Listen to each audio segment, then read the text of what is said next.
মুশরিকদের যেখানেই পাবে তাদের হত্যা করো। কেন এই আয়াতটি নাজিল হয়েছিল আর এর তাৎপর্যই বা কি? সূরা আল নিসা অনুসারে একজন কন্যা একজন পুত্রের তুলনায় অর্ধেক সম্পত্তি পেয়ে থাকেন। এটা কি অন্যায় নয়? বিশ্বাসীদের জীবনে বিধিনিষেধ আরোপ করার ক্ষেত্রে কোরআন কি একটু বেশি কঠোর নয়? সবাই স্বাধীনভাবে বাঁচতে চায়, আনন্দ করতে চায়, এতে দোষের কি আছে? কুরআনের ভাষা আরবি, আজানের ভাষা আরবি, ইবাদতের সময় পোশাক পরার ধরনটিও আরবদের মতো। এটা কি আরব সংস্কৃতিকে চাপিয়ে দেওয়া না? Mohammad Hijab by towards eternity cross examination কনসেপ্টে আপনাকে স্বাগতম। আজকে আমরা আপনাকে কোরআনের এমন সব আয়াত নিয়ে প্রশ্ন করব যা নিয়ে অবিশ্বাসীরা সবচেয়ে বেশি বিরোধিতা করে থাকে। আমরা মুসলিম, কিন্তু আমরা প্রশ্নগুলো করব যাতে তাদের শেখাতে পারি যে ইসলামের কাছে সব প্রশ্নেরই উত্তর আছে। প্রতিটি প্রশ্নে আপনি 60 সেকেন্ড করে সময় পাবেন। আপনি তৈরি থাকলে আমরা শুরু করতে পারি। সূরা আত-তওবার ৫ম আয়াতে বলা হয়েছে, মুশরিকদের যেখানেই পাবে হত্যা করো। এই আয়াত কেন নাজিল হয়েছিল? এর তাৎপর্যই বা কি? সত্যি বলতে এই আয়াতের শুরুটা হয় এই আয়াত দিয়ে, ফাইজাং সালাহুল আশহুরুল হুরুম, যখন পবিত্র মাসের সমাপ্তি ঘটবে, ফাকতুলুল মুশরিকিনা হাইসু ওয়াজাত্তুমুহুম, সে পরিস্থিতিতে যেখানেই মুশরিকদের পাবে তাদের সাথে যুদ্ধ করো। এখানে আপনি দেখতে পাচ্ছেন যে একটা প্রেক্ষাপট আছে। প্রেক্ষাপটটা হচ্ছে মুসলিম এবং অন্যান্য মুশরিক, অগ্নি উপাসক আরবদের মধ্যে একটা শান্তি চুক্তি হয়েছিল এবং বিপরীত পক্ষের অন্যান্য মানুষজন কিন্তু সেই শান্তি চুক্তি ভঙ্গ করে এবং সেই শান্তি চুক্তি ভঙ্গের ফল হিসেবে এই মন্তব্যটি করা হয়েছিল। তবে এখন তাদের সাথে যুদ্ধ করো, যেহেতু এখন তারা শান্তি ভঙ্গ করেছে, রাজনৈতিক চুক্তি যেটা দুপক্ষের মধ্যে ছিল।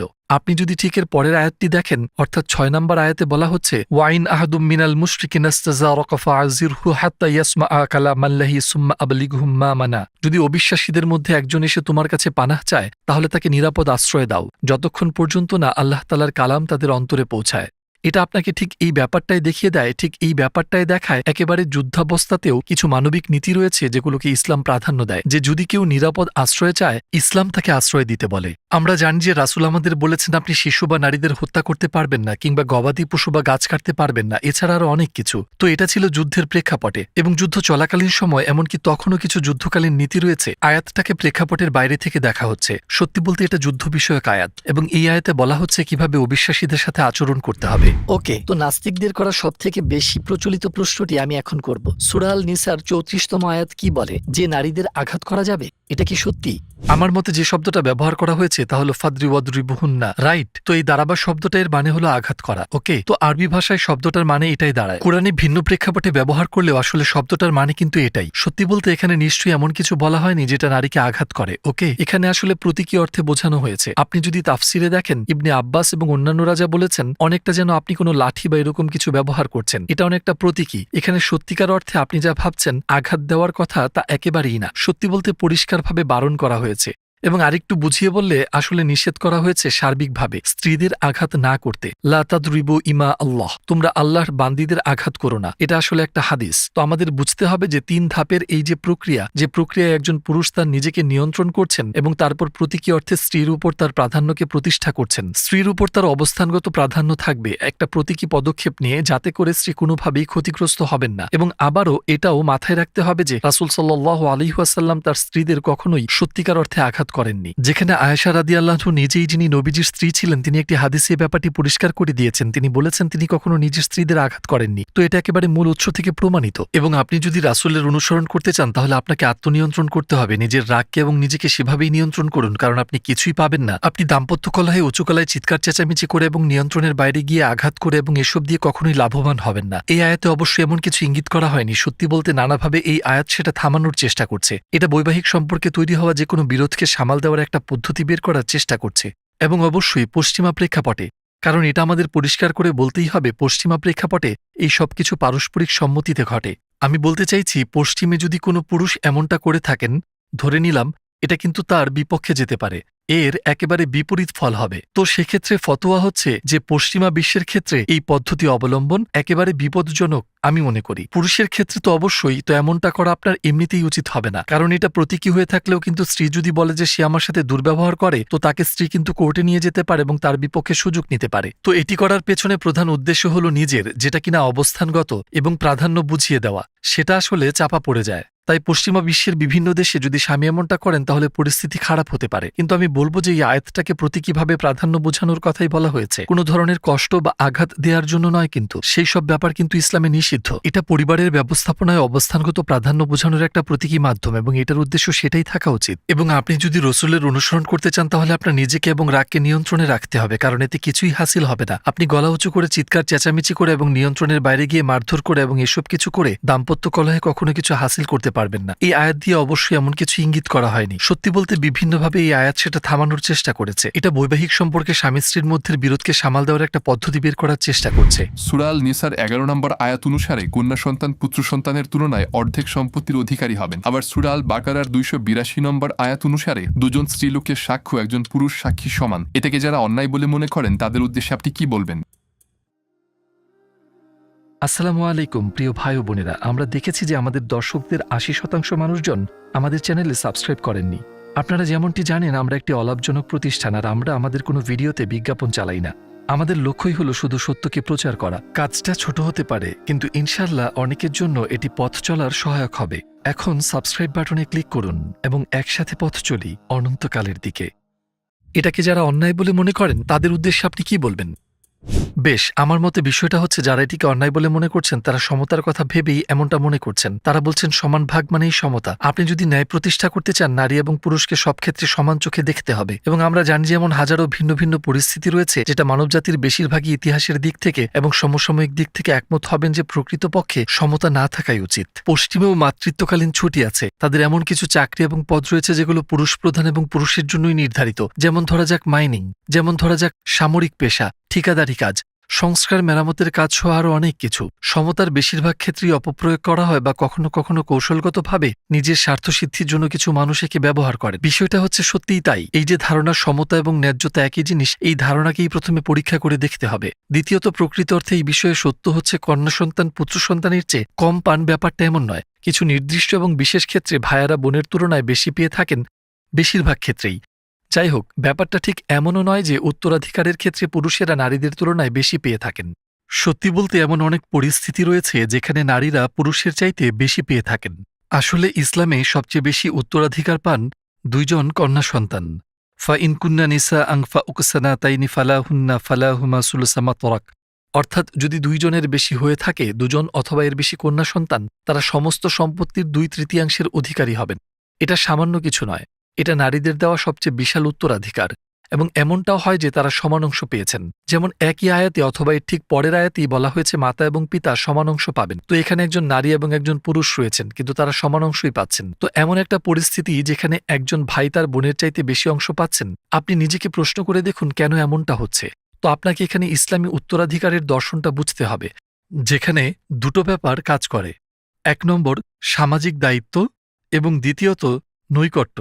তো একজন ভাইয়ের কাঁধে অনেক বেশি সামাজিক দায়িত্ব থাকে, শরিয়াহ তার উপর অনেক বেশি দায় চাপায়, কেননা তাকে মোহরানা আদায় করতে হয়, সে নাফাকা আদায় করে, মাসিক খরচের জন্য তাকে বাজেট করতে হয়, যদি পরিবারে কারোর মৃত্যু ঘটে তাকে সেই ভার বহন করতে হয়, সেই খরচ চালাতে হয়। এমন আরও অনেক অর্থনৈতিক দায়িত্ব রয়েছে যেগুলো তার কাঁধে চাপানো থাকে, এবং তাই তাকে খানিকটা বেশি সুযোগ দেওয়া, কিন্তু সেটা অবশ্যই যুক্তিযুক্ত, কারণ তাকে এমন সব খরচ করতে হয় যেগুলো তার বোনকে কখনো করতে হয় না। সূরা আল বাকারার 275 নম্বর আয়াতে সুদকে হারাম করা হয়েছে, কিন্তু আজকাল লোকজন এই উপায়ে বেশ ভালো আয় উপার্জন করতে পারে, তাই নয় কি? তো এই নিষেধাজ্ঞার পেছনে যুক্তিটা কি? প্রথমত চিন্তা করতে হবে সুদ আসলে কি। সুদ হলো শূন্য বিনিয়োগে আয়ের সুযোগ। আপনি জানেন আমরা এখানে কোনো জিনিসপত্র আদান প্রদান করছি না, আপনি এমন কোনো কিছুই বিনিময় করছেন না যার একটা বিনিময় মূল্য রয়েছে। সুদ হলো, সোজা কথায় বলতে চাই, আমি তোমাকে 2টি সোনার বারের পরিবর্তে একটি সোনার বার দিব, বুঝলেন? তো এটা 2 জনের মধ্যে অন্য অংশীদারের কোনো একটা অসুবিধার সুযোগ নেয়। সেটা হতে পারে উদাহরণস্বরূপ টাকার অভাব, যেটাকে ব্যবহার করে অন্য পক্ষ একটু বেশি সুবিধা ভোগ করার চেষ্টা করে, এবং এটা অনেকগুলো কারণেই ভীষণ বড় একটা সমস্যা। প্রথমত এটা বন্টনকে বাড়িয়ে দেয়, যেটাকে অর্থনীতিতে জিনি কোএফিসিয়েন্ট বা আয়ের বৈষম্য বলা হয়ে থাকে। যেমন ধরা যাক ধনী এবং গরিবের মধ্যে বন্টন বৈষম্য, এটা সেই বন্টনকে অনেকখানি বাড়িয়ে দেয়। এবং কুরআন বলছে কাইলা ইয়াকুনা দুলাতান বাইনাল আগনিয়াই মিনকুম। উদাহরণ হিসেবে ধরা যাক, তো ব্যাপারটা যাতে এমন না হয়ে যায় যে ধন সম্পদ যেন তোমাদের মধ্যে ধনীদের হাতেই কুক্ষিগত হয়ে না যায়। কোরআনের 59তম অধ্যায়। তো এটা জানি যে এসব আমরা আধুনিক সমাজ থেকেই জেনেছি, সবচেয়ে বেশি ধন সম্পদ ব্যাংকারদের হাতেই রয়েছে। আমি বলতে চাইছি সমস্ত অর্থনীতির সবচেয়ে বেশি পরিমাণ ধন সম্পদ শুধুমাত্র এই শোষণমূলক ব্যবস্থার কারণে, যেটা দিয়ে তারা শোষণ চালাচ্ছে। তারা দুর্বল অবস্থানে থাকা মানুষদের দুর্বলতার সুযোগ সুযোগ নিচ্ছে, তো সেই জিনিসগুলোকে বেআইনি করা হয়েছে। যাক, এটা গেল প্রথম বিষয়। দ্বিতীয় বিষয়টা হলো আমরা বলতে পারি যে সুদ আসলে চাহিদা এবং যোগানের ভারসাম্যকে নষ্ট করে। কারণ চাহিদা এবং যোগান আসলে কি? যেমন ধরা যাক এইখানে যে ফোনটা রয়েছে এর মূল্য আসলে কি? এর মূল্য হচ্ছে ধরে নিলাম $800। আমরা কিভাবে জানি সেটা? কারণ একটা পণ্যের মূল্য ওঠানামা করে সেটার চাহিদা কতটুকু এবং তার বিপরীতে সেটার যোগান কতটুকু রয়েছে তার ভিত্তিতে। যদি এর চাহিদা অনেক বেশি হয়ে থাকে কিন্তু যোগান কম, তাহলে এর দাম বেড়ে যাবে। অর্থনীতির খুব সাধারণ সূত্র, যেটা সবাই জানে। বুঝলেন, মুক্তবাজার অর্থনীতির বিশ্লেষণ এটা, রাইট? কিন্তু যদি কোনো পণ্যের উপর সুদারোপ করেন, এটা সরাসরি চাহিদা এবং যোগান ব্যবস্থার উপর প্রভাব খাটায় এবং একে ক্ষতিগ্রস্ত করে। কারণ এই পর্যায়ে ওই পণ্যের বিপরীতে আপনাকে অতিরিক্ত মূল্য দিতে হবে। যদি বলে আমি আপনাকে এই জিনিসটা সুদসহ বিক্রি করছি, আমরা কিন্তু সত্যিকার অর্থে ওই পণ্যের প্রকৃত মূল্য জানি না, কারণ আমরা দুই রকমের মূল্য নিয়ে কথা বলছি। কার্ল মার্কস উল্লেখ করেছেন যে কোনো বস্তুর সারমূল্য থাকে, আবার সে বস্তুর বাজার মূল্যও থাকে। আমি এখানে বাজার মূল্যের কথা বলছি। সুদ বিভিন্ন পণ্যের বাজার মূল্যে বিশৃঙ্খলা ঘটায় এবং সেই কারণে এটা দ্রব্যমূল্য বাড়িয়ে দেয়। এটা ন্যায্য মূল্যের চাইতে পণ্যের মূল্যকে অনেক বেশি বাড়িয়ে দেয়। এর ফলে মুদ্রাস্ফীতি ঘটে। তো সুদ মুদ্রাস্ফীতি ঘটায়। এটা চাহিদা এবং যোগানে বিশৃঙ্খলা ঘটায়। পণ্য মূল্যকে উলটপালট করে দেয় পণ্যের বাজার মূল্যকে। এটা শোষণমূলক। এটা আপনাকে শূন্য বিনিয়োগে লাভের সুযোগ দেয়। এই সবকিছুর পাশাপাশি আপনি যদি সুদের কথা ভাবেন, আপনি হয়তো বিতর্ক করবেন, এক্ষেত্রে আমিই যুক্তি দেখাচ্ছি যে এটা আসলে অর্থনীতিতে সমৃদ্ধি এবং মন্দাচক্র তৈরি করে। কারণ আপনি যদি পশ্চিমা বিশ্বের অর্থনীতির দিকে তাকান, ধরা যাক আমেরিকা এবং ইংল্যান্ড এবং অন্যান্য সব দেশে, ফ্রান্স এবং এই ধরনের বাকি সব দেশে তারা খুব বড় মাপের অর্থনৈতিক সমৃদ্ধি দেখেছে, যার ঠিক পরেই কিন্তু অর্থনীতিতে ধস নামছে। এটাকে স্থবিরতা বলতে পারেন, অথবা তারা এটাকে বলে থাকে মন্দা। তারা এটাকে মন্দা বলে থাকে, অর্থনৈতিক মন্দা। হ্যাঁ, সমৃদ্ধি এবং মন্দা চক্র। কেন এমনটা ঘটছে? কারণ এটা কোনো টেকসই পদ্ধতি নয়। আপনি যদি 2008-এর দিকে ফিরে তাকান, যখন ধস নেমেছিল, কেস স্টাডি হিসেবে এর কারণ ছিল ঋণ বা লগ্নি ব্যবসা। এর কারণ ছিল সুদের হার। কারণ ব্যাংকগুলো বুভুক্ষ হয়ে উঠেছিল এবং যাদের ঋণ দিচ্ছিল তারা সুদের হারের চাপে সেই ঋণ কখনো শোধ করতে পারেনি। অবশ্যই এর একটা ভূমিকা ছিল এবং সেই কারণেই অর্থনীতি তলিয়ে যায়। তাই প্রত্যেকেই এমনকি ধনীদেরও ভুগতে হয়েছিল।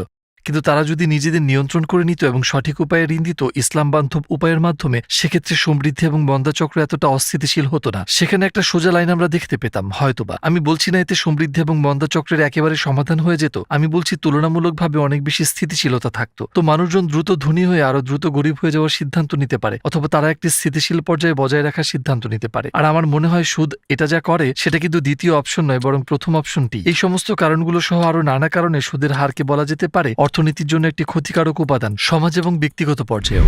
কোরআন কি বিশ্বাসীদের জীবনযাত্রায় বিধিনিষেধ আরোপের ক্ষেত্রে একটু বেশি কঠোর নয়? লোকে স্বাধীনভাবে বাঁচতে চায় এবং জীবনকে উপভোগ করতে চায়, এতে খারাপ কি আছে? আমি বলছি, বেশ, প্রশ্নটা হলো প্রশ্নটা করছে কারা এবং কিসের ভিত্তিতে তারা মনে করে যে তারা সেই সঠিক ভারসাম্যটা জানে যে মানুষের জীবনে ঠিক কোন নিষেধটা চাপানো উচিত এবং ঠিক কোন সীমাবদ্ধতাটা জীবনে চাপানো উচিত নয়। যেমন অন্যভাবে বলতে গেলে এটা অনেকটা যেন তারা এমন কিছু নিয়ে আসছে, বেশ তো আমরা এইভাবে জীবনযাপন করতে চাই এবং কুরআন সেটাকে নিষেধ করছে। কিন্তু প্রশ্নটা হলো এই সীমারেখাগুলো কে ঠিক করছে? কুরআন বলছে আল্লাহ ইয়ালামু মান খালাকা ওয়া হুয়াল লাতীফুল খাবীর। তিনি কি তার সৃষ্টি সম্পর্কে অবগত নন? তিনি সর্বদ্রষ্টা, তিনি সর্বজ্ঞানী। মানবজাতি সম্পর্কে যিনি সবথেকে বেশি জ্ঞান রাখেন, তারই সবচেয়ে বেশি অধিকার রয়েছে মানুষের কি করা উচিত সে কথা বলার, অথবা জীবনযাপনের সবচেয়ে শ্রেষ্ঠ পন্থা দেখানোর। আপনি কিভাবে জানবেন সেগুলো? তো কুরআন আমাদের বলছে কিভাবে সবচেয়ে সুন্দর একটা জীবন আমরা পেতে পারি। ইউরিদুল্লাহ বিকুমুল ইউসরা ওয়াল ইউরিদ বিকুমুল আসরা। আল্লাহ তোমাদের কল্যাণ ইচ্ছা করেন, তোমাদের জন্য আরাম, এবং তিনি দিন শেষে তোমাদের জন্য কষ্ট চান না। এটাই কুরআন বলছে যে এমনকি আপনি যে কষ্টগুলোর সম্মুখীন হন, আল্লাহর আদেশ মান্য করতে গিয়ে, যেগুলো ক্ষণিকের কষ্ট, দীর্ঘমেয়াদে আপনার জন্য মঙ্গল বয়ে আনবে, সেই সব জিনিসগুলোকে ভোগ করার চাইতে যেগুলো আপনি ভোগ করতে চাইছিলেন। যদি কেউ এমনটা বলে থাকেন, আমি তাকে বলবো, দেখুন, এই ধরনের মানসিকতা জীবনে আপনাকে কোথাও নিয়ে যাবে না। কারণ দিন শেষে তারাই সবচেয়ে বেশি সফল যাদের চরিত্রে, মানসিকতায় বিবেকের ছাপ পাওয়া যায়। সবচেয়ে সুশৃঙ্খল লোকজন, সবচেয়ে সংযমী লোকজন। এবং যদি আপনার সংযম না থেকে থাকে এবং ভোগ আনন্দ থেকে যদি আপনি দূরে থাকতে না পারেন, তাহলে আপনি মুসলিম হবার সিদ্ধান্তই নিন বা নাস্তিকে হন, আপনি ব্যর্থই হবেন। আপনি মুসলিম হবার সিদ্ধান্ত নিন বা না নিন, আপনি ব্যর্থ হবেন। কেননা যে কোনো ক্ষেত্রে সফল মানুষ তারাই যারা ভোগ আনন্দ থেকে দূরে থাকতে জানে, সংক্ষিপ্ত সময়ের জন্য, যাতে অনন্তকালে তারা সফলকাম হতে পারে। ইসলামের সকল প্রতীকী আরব সংস্কৃতিকে বহন করে, যেমন কুরআনের ও আজানের ভাষা আরবি, ইবাদতের সময় পোশাকের ধরন আরবদের মতো। একজন অনারব কেন এই সবকিছুর সাথে মানিয়ে নিতে বাধ্য হবে? এটা কি আরব সংস্কৃতিকে চাপিয়ে দেওয়া নয়? যেমন ধরা যাক একজন ইংরেজ, তিনি যদি মুসলিম হন, তাকে কি তার নিজের সংস্কৃতিকে পেছনে ফেলে তবে আসতে হবে? একদমই না। দেখুন, ব্যাপারটা হচ্ছে আল্লাহ তিনি কুরআনে স্পষ্টভাবে বলেছেন, ইয়া আইয়ুহান নাস ইন্না খালাকনাকুম মিন যাকরিন ওয়া উনসা ওয়া জাআলনাকুম শু'বান ওয়া লিতাআরাফু ইন্না আকরামাকুম ইনদাল্লাহি আতকাকুম। হে মানবজাতি, তোমাদেরকে পুরুষ এবং নারী হিসেবে সৃষ্টি করা হয়েছে, তোমাদেরকে কওম এবং জাতিতে সৃষ্টি করা হয়েছে, যাতে তোমরা একে অপরকে চিনতে পারো, একে অপরকে জানার সুযোগ পাও এবং জানতে পারো যে তোমাদের মধ্যে ধার্মিকরাই সর্বশ্রেষ্ঠ। যদি আল্লাহ সবকিছু একই রকম সৃষ্টি করতে চাইতেন, সবকিছুতেই সাদৃশ্য চাইতেন, জাতীয়তা বা সংস্কৃতির ক্ষেত্রে তিনি আমাদের ভিন্ন গোত্রে ভিন্ন মানুষ হিসেবে সৃষ্টি করতেন না। শুধুমাত্র একটিই ভাষা থাকতো এবং সেটাই যথেষ্ট হতো। কিন্তু তিনি ভিন্ন ভিন্ন ভাষার সৃষ্টি করেছেন, নানান খাবার, বিভিন্ন সংস্কৃতি তৈরি করেছেন, বিভিন্ন রং। এবং কুরআনে এমন অনেক আয়াত রয়েছে, যেমন একটি আয়াত কথা বলছে পাহাড় পর্বত এবং পর্বতের রং নিয়ে। এবং ওয়া মিনান নাস, মানুষ এমনই, তারা ভীষণভাবে একদমই পাহাড়ের রঙগুলোর মতন। আপনি নানান ধরনের রঙও দেখতে পাবেন। মানুষের ধরন এমনই, এবং সেটা মানব অভিজ্ঞতায় এক বিশাল বৈচিত্র্য নিয়ে আসে। আল্লাহ বলছেন যে ঠিক এই কারণেই এমনটা করা হয়েছে, যাতে তোমরা একে অপরকে জানার সুযোগ পাও। তাদের এমন কিছু আছে যেটা আপনার কাছে নেই, আবার সেই মানুষগুলোর এমন কিছু আছে যা আপনার নেই। তারা কিভাবে জীবনযাপন করছে, একে অপরের কাছ থেকে শিখুন। কারণ সবসময় এমন কিছু না কিছু খুঁজে পাবেন যেটা এক জায়গার মানুষের কাছে আছে কিন্তু অন্য জায়গায় নেই, এবং এটা এরকম চলতেই থাকবে। বা একজন মুসলিমের আরব সংস্কৃতি চাপিয়ে নেওয়ার প্রয়োজন নেই। না না, একদমই না। এমনকি আজকের দিনে আরব সংস্কৃতিগুলো একে অপরের চাইতে একদমই আলাদা। যেমন আপনি যদি মরক্কো যান এবং তারপর সৌদি আরব ঘুরে আসেন, এদের সংস্কৃতি একেবারেই আলাদা। আপনি যদি গিয়ে থাকেন জর্ডানে, এরপর আপনি মিশরে যান এবং তারপর যদি সুদানে গিয়ে দেখেন, বলে রেখি সুদান কিন্তু একটা আরব দেশ। তারা জাতিতে কালো কিন্তু তারা আরব, একদমই ভিন্ন মানুষজন। আমি বলতে চাইছি, ভাববে তারা একে অপরের দিকে তাকাবে, তাদের মধ্যকার একমাত্র মিল হচ্ছে অল্প কিছু শব্দ, যেগুলোর সাহায্যে তারা কথাবার্তা বলতে পারবে। কিন্তু আরব সংস্কৃতির কোনো নির্দিষ্ট ছাঁচ নেই। যেমন মৌরিতানিয়াতে তাদের একদম ভিন্ন একটা, বুঝলেন, তাদের তাবু আছে এবং আরো অনেক কিছু। তো না না না, অবশ্যই এরকমটা হওয়া উচিত না, এবং আপনার নিজের সংস্কৃতিকে রক্ষা করা উচিত। কেননা আল্লাহ আপনাকে নিজস্ব সংস্কৃতি দান করেছেন, যা আল্লাহ চান লোকেরা আপনার কাছ থেকে শিখুক। এসবের মাধ্যমে যেমনটা কুরআনে বলা হয়েছে। যদি কোরআন সত্যি হয়ে থাকে, তাহলে আজকের দিনে মুসলিমরা কেন অমুসলিমদের তুলনায় উল্লেখযোগ্যভাবে বেশি সফল নয়? বেশ, আমি বলবো এখানে একটা ধারণা প্রচলিত আছে যে আপনি যদি ধনী হয়ে থাকেন তাহলে আপনি সঠিক। কার্যকরীভাবে আপনি যদি ধনী হন তার মানে হলো আপনি সঠিক। হয়তোবা আপনার যত বেশি টাকা আছে তত বেশি সত্য আপনার ভেতর আছে। তো এসব অবশ্যই ভীষণ ভ্রান্ত ধারণা। আপনার অনেক ধন সম্পদ থাকতে পারে এবং আপনি হয়তো মিথ্যায় আপাতমস্তক জর্জরিত। আপনি পৃথিবীর সবচেয়ে ধনী মানুষটা হয়েও পৃথিবীর সবচেয়ে নিচু বুদ্ধিমত্তার মানুষ হতে পারেন, এবং হয়তো সত্যের ছিটে ফোটাও নেই, অথবা আপনি সত্যের পরোয়াই করেন না। আমি যেটা বলতে চাইছি সেটা হলো এই ধারণাটার ভেতরেই সমস্যা আছে। কিন্তু তর্কের খাতিরে যদি আমরা এটা মেনেও নেই, যেমন ইসলামিক সাম্রাজ্যগুলো, ইসলাম পৃথিবীতে প্রায় 1444 বছর ধরে রয়েছে, এবং এই সময় জুড়ে যদি সম্পূর্ণ সৎভাবে বলি, এর অস্তিত্বের 95% সময় ধরে হয় ইসলাম পরাশক্তিগুলোর মধ্যে অন্যতম ছিল, অথবা মূল পরাশক্তি ছিল। যেমন এমনকি এই বিতর্ক এই ধাপে টেকে না, কারণ কেন তারা বেছে বেছে গত 100 বছরকে বিচার করছে, ঠিক যখন থেকে অটোম্যান সাম্রাজ্যের পতন ঘটে। কেন তারা সেটাকে বাকি সবকিছুর সাথে মেলানোর জন্য বেছে নিচ্ছে সেটা বলুন। এমন সময় ছিল যখন ইউরোপিয়ানরা এটাকে অন্ধকার যুগ না বলি, কারণ কিছু ঐতিহাসিক এই শব্দটা পছন্দ করেন না। একে বলা যায় অর্থনৈতিকভাবে একটা কঠিন সময় পার করছিল, এবং সেই সময় তারা ক্রিশ্চিয়ানিটির ছায়া ছিল, আর তখন মুসলিমরা ছিল এগিয়ে, বেশ এগিয়ে ছিল। এমন আফ্রিকান দেশ ছিল মালি, মানসা মুসা অনেক ইউরোপিয়ান দেশ থেকে অর্থনৈতিকভাবে এগিয়ে ছিল। তো সেই সময় কি সত্য মুসলিমদের সাথে ছিল এবং ক্রিশ্চিয়ানিটি আর পশ্চিমা বিশ্ব তখন মিথ্যে ছিল? যেমন ধরা যাক, বা যদি আমরা বলি উদাহরণ হিসেবে, যখন ক্রুসেড হয়, ক্রিশ্চিয়ানরা শুধুমাত্র একটি ক্রুসেডে জয়লাভ করেছিল এবং বাকি সবগুলোতে তারা হেরে গিয়েছিল। কার্যকরীভাবে ব্যাপারটা কিন্তু এমনটাই ঘটেছে। তো তখন কি মুসলিমরা সঠিক ছিল এবং ক্রুসেডরা আর পশ্চিম খ্রিস্টানরা তখন ভুল ছিল? যদি বলি, যখন আপনার সবকিছু ছিল, বিশাল অটোমান সাম্রাজ্য, এবং শুরুতে যে ঘটনাগুলো ঘটেছিল, রাশিয়ানদের মোকাবেলা করা এবং তাদের হারানো একেবারে শুরুতে, তো তাহলে কি রাশিয়ানরা এবং খ্রিস্টানরা? এটা আসলে নির্বোধদের তর্ক। সত্যি বলতে কুরআন এটার জবাব দিয়েছে, ওয়াতিল কালাইয়াম নু দাউলুহা বাইনান নাস। এই দিনগুলোই আমরা লোকেদের মাঝে পালা করে পাল্টে দিয়ে থাকি। কিন্তু এই প্রশ্নের সরাসরি উত্তর দিতে গেলে এখানে কিছুই নেই। সত্যি এখানে তর্কের কোনো জায়গায় নেই। সত্যি বলতে আমি এর জন্য অপেক্ষা করছি, যাতে বোঝা যায় যে আপনি যত বেশি ধনী আপনি তত বেশি সঠিক। সবশেষে আপনি সেই সব মুসলিম এবং অমুসলিমদের উদ্দেশ্যে কি বলতে চাইবেন যাদের মনে এমন সব প্রশ্ন মাঝে মাঝেই উকি দেয়? আমি বলতে চাইবো যে দেখুন, আমি বলছি দিন শেষে আপনাকে মোটা দাগে গাছের ডালপালা নিয়ে ভাবার আগে তার শিকড়টাকে খেয়াল করতে হবে। এবং ইসলামী মহিরুহের শিকড় হচ্ছে লা ইলাহা ইল্লাল্লাহ। এটা সেই সাক্ষ্য যা বলে আল্লাহ ছাড়া ইবাদতযোগ্য আর কোনো সৃষ্টিকর্তা নেই, এবং মুহাম্মদ রাসূলুল্লাহ, এর মানে হচ্ছে মুহাম্মদ সাল্লাল্লাহু আলাইহি ওয়াসাল্লাম আল্লাহর প্রেরিত রাসূল। যদি এই ঈমানের বৃক্ষ শিকড় গেড়ে বসে, আপনার হৃদয়ের গভীরে গেঁথে বসে, তাহলে এই সব সত্যি বলতে সেই বৃক্ষের ডালপালা অনেক কম সমস্যার জন্ম দেবে। যেমন ধরা যাক, যদি কারো সামান্য অসুখ হয়ে থাকে এবং তারা চিকিৎসকের কাছে যায় এবং চিকিৎসক তাদের বলেন এই ট্যাবলেটটা নিন, আমি জানি আপনার কি হয়েছে, এবং তিনি আত্মবিশ্বাসের সাথে এই কথা বলেন, দেখুন আপনার এই সমস্যাটি দেখা দিয়েছে, এই যে কিছু ওষুধ রয়েছে এগুলোই যথেষ্ট, আপনি ঠিক হয়ে যাবেন। বেশিরভাগ মানুষই সেগুলো গ্রহণ করবেন, তারা ওষুধগুলো নেবেন এবং চুপ থাকবেন, কারণ তারা জানে যে চিকিৎসকের সেই ক্ষমতা আছে। তো যখন আপনি আপনার কর্তৃত্ব এক মহান উৎসের হাতে সঁপে দেন, সেই মহান উৎসের দেওয়া ব্যবস্থাপত্র আপনি মেনে নেন, এবং যিনি সবকিছুরই জ্ঞান রাখেন তার চাইতে বড় কর্তৃত্ব কর্তৃপক্ষ আর কে হতে পারেন? তাই যদি কেউ তার মনে এমন অনেক প্রশ্ন খুঁজে পান, হয়তোবা এ থেকে বোঝা যায় সেই কর্তৃপক্ষে বিশ্বাস রাখে না যার কথা প্রচার করা হচ্ছে, যে এই কিতাব সত্যিকার অর্থে সৃষ্টিকর্তা প্রদত্ত, কোনো মানবের সৃষ্টি নয়, বা এই ব্যক্তি অথবা ওই ব্যক্তিটি, এই সংস্কৃতি অথবা অন্যটি বা যাই হোক না কেন, এটা সত্যিকার অর্থে আল্লাহর প্রদত্ত কিতাব। তো একবার যদি আপনি এটা বুঝতে পারেন, তখন এর মাধ্যমে পাওয়া সমস্ত ব্যবস্থাপত্র আপনার জন্য ফরজ হয়ে যায় এবং সেগুলোর আপনার উপর কর্তৃত্ব থাকা উচিত। এবং সেটাই আমি বলবো, যদি আপনার এমন কোনো দ্বিধা থেকে থাকে, আপনাকে একেবারে শুরু থেকে শুরু করতে হবে, যেটা হচ্ছে লা ইলাহা ইল্লাল্লাহু মুহাম্মাদুর রাসূলুল্লাহ, যাতে আল্লাহ প্রদত্ত সংকেতগুলোকে দেখতে পান, যাতে আল্লাহর সংকেত এবং সৃষ্টির মধ্যে সৃষ্টিকর্তার অস্তিত্বকে দেখতে পান। কুরআন পড়ুন, তার ভাব বোঝার চেষ্টা করুন, নবীজির কাছাকাছি যাওয়ার চেষ্টা করুন, তার জীবনকে দেখুন। এই সবকিছু যদি করতে পারেন, মুসলিম হিসেবে নিজের অবস্থানকে দৃঢ় করে নেবেন। একবার যদি সেটা করতে পারেন, বাকি সবকিছু সহজ হয়ে যাবে।